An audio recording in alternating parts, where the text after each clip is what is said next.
అబ్బా ఏమిటండి ఇక్కడ పడుకున్నావు బెడ్రూమ్ లో పదా. పొద్దుటి నుంచి ఇంటికి చాకరీ చేసి చేసి ఒళ్ళంతా పులిసిపోయింది.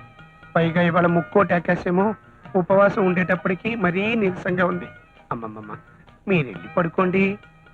మూడొచ్చింది రారా మొగుడా అంటే ముక్కోటి అంటాడేమిటండి బాబో. ఇంట్లో పెళ్లికి వచ్చిన పిల్లలు పెట్టుకుని ఏమిటండి ఎలరి? రాను రాను మీరు మరీ కన్నె పిల్లలు అయిపోతున్నారు. కాకపోతే నేను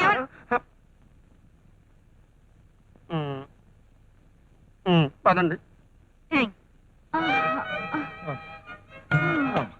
తలుపేసుకోండి. అలాగే అమ్మయ్యా వచ్చావా రా. లాభం లేదండి.